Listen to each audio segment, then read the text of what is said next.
இப்போ ஆதம் அலைஹிஸ்ஸலாத்தை அல்லாஹ் படைச்ச நோக்கம் அல்லாஹ் அவனை வணங்கத்தான் படைச்சான். ஆனா என்ன செஞ்சான், அல்லாஹ் தஆலா சொர்க்கத்துல வேண்டிய இடங்கள்லாம் போங்கன்ட்டான்.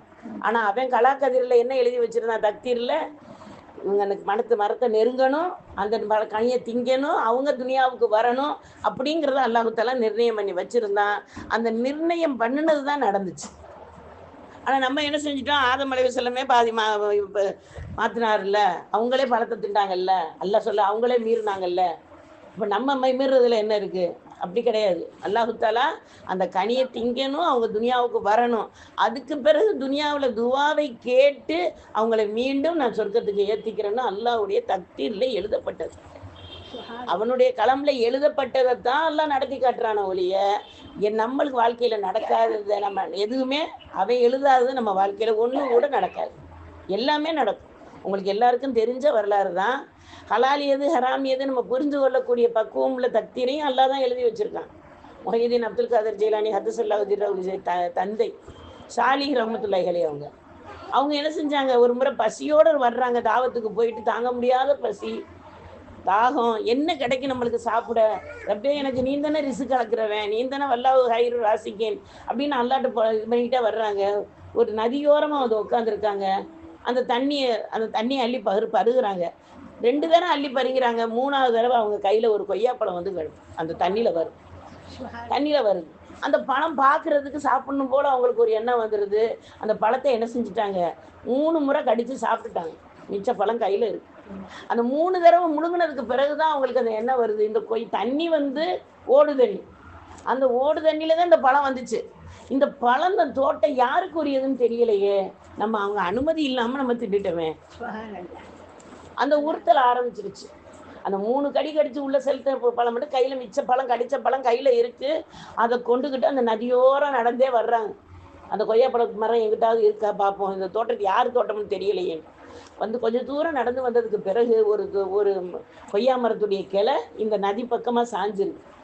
பார்க்குறாங்க, அந்த ஒரு தோட்டம் இருக்குது. அதுக்குள்ளே போகிறாங்க. போய் சொல்கிறாங்க, நான் இந்த மாதிரி ஒரு பழம் வந்துச்சு, அந்த பழத்தை நான் எடுத்து 3 தடவை கடிச்சிட்டேன், உங்கள் பழம் உங்களை அனுமதி இல்லாமல் அப்படின்னு அந்த தோட்டக்கார்ட்ட போய் சொல்கிறாங்க. அந்த தோட்டக்காரவங்க சந்தோஷப்பட்ட, இப்படி ஒரு சாலியான ஒரு மனிதனா அப்படின்னு ஆச்சரியப்பட்டு என்ன செஞ்சாங்க, அல்ஹம்துலில்லாஹ், நீங்கள் வந்து இந்த கனிக்கு எங்கள் தோட்டத்தில் வேலை செய்யணும். அவங்க என்னென்னா, இந்த பையன் எப்படிப்பட்டவர் நம்ம பார்க்கணும் அப்படின்னு கிட்ட வச்சு பார்க்கணும்னு நினச்சி வேலை கொடுத்து, அந்த பழத்தையும் சாப்பிட்ருங்க, இந்த ஒரு பழத்துக்கு உள்ள கூலியாக நீங்கள் வேலை செய்யணும், அந்த வேலை செய்யும்போது நான் உங்களுக்கு உணவு எல்லாம் தந்துக்கிடுவேன்னு சொல்லி அந்த இடத்துல வேலை செய்கிறாங்க. மொத்தம் அந்த கனியை திங்க சொல்லி அங்கே போய் வேலை செஞ்சதுக்கு பிறகு சொல்கிறாங்க, என் மகளை திருமணம் முடிச்சுக்குங்கிறாங்க. அப்போ திருமணம் முடிக்கும் போது என்ன சொல்கிறாங்க, என்னுடைய மகளுக்கு கண்ணு தெரியாது, என் மகள் நடக்க முடியாது, என் மகள் பேச முடியாது, என் மகளுக்கு காது கேட்காது, இதெல்லாம் இருக்காது. ஆனால் நீங்கள் கனி திண்டியலை, அதுக்காக வேணும் நீங்கள் திருமணம் முடிச்சுதான் ஆகணும். இப்போ சொல்லிட்டாங்க, பரவாயில்லை நான் முடிச்சுக்கிறேன், அல்லாவுடைய ஏற்பாடு இதுதான் ஆயிட்டுனா நான் திண்ட உணவு எனக்கு ஹலால் ஆகணும். அவங்க நோக்கம் என்ன, நம்மகிட்ட எந்த தவறும் வந்துடக்கூடாதுங்கிற அந்த நோக்கத்தில் திருமணம் முடித்தாங்க. திருமணம் முடிச்சு பார்த்த பிறகு அந்த பெண்மணி மாஷா அல்லான்னு இருக்காங்க, எந்த விதமான குறையும் இல்லாமல். இப்போ கேட்குறாங்க, நீங்கள் இத்தனை குறை இருக்குன்னு சொன்னீங்களே. அப்போ அவங்க சொல்கிறாங்க, என்னுடைய மக தீயதை பார்க்க மாட்டா, அதனால நான் கண்டு தெரியாதுன்னு சொன்னேன். தீயதை கேட்க மாட்டா, அதுதான் நான் காது கேட்காதுன்னு சொன்னேன். தவறான இடங்களுக்கு போக மாட்டா, அதான் காது நடக்க மாட்டான்னு சொன்னேன். அப்போ உண்மையை மட்டும்தான் பேசுவா, அதனால தான் பேச மாட்டான்னு நான் சொன்னேன். வேறு மற்றபடி எல்லாம் நலன் இருக்குது. அப்போ அந்த சாலிகான பெண்மணி அல்லாஹ் தஆலா கொடுத்து உலகத்துக்கே குதுபை கொடுக்கறதுக்காக மொய்தீன் அப்துல் காதர் ஜெயிலானி சிரவுல் அஜீஸ் அவங்கள அந்த தாயின் வயிற்றுல அல்லாஹ் உருவாக்குனாண்டா, அந்த கலாக்கதிரில் இருந்ததை தான் அல்லாஹ் நடத்தி கொடுத்தான். இருந்த விஷயத்தை தான் அல்லாஹ் அவன் எழுதுனதை தான் நடத்தி கொடுத்தான்.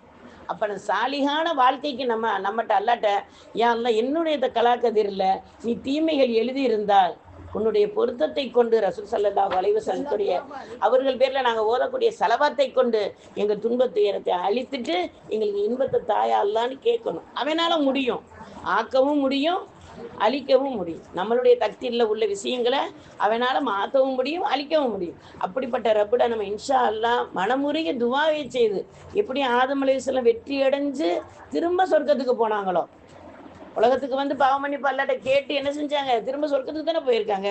அவங்க ரூஹ பிரியல கூட என்ன சொன்னாங்க? என்னுடைய ரூஹ பிரிஞ்சு வரும்போது மலக்குமார்கள் பாவம் மன்னிக்கப்பட்ட ஆதம் அலைஹிஸ்ஸலாம் வர்றாங்கன்னு சொல்லுவாங்களா?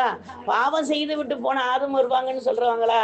எப்படி சொல்லுவாங்கன்றதுக்கு ரப்புல் ஆலமீன் சொன்னா, நீங்க மன்னிப்பு கேட்ட ஆதம் அலைஹிஸ்ஸலாம் வர்றாங்கன்னு தான் மலக்குமார்கள் உங்களை சொல்லுவாங்க. அதனால நீங்க கவலைப்படாதீங்கன்னு அல்லாஹ் ஆறுதல் சொன்னான்னு வரலாறு.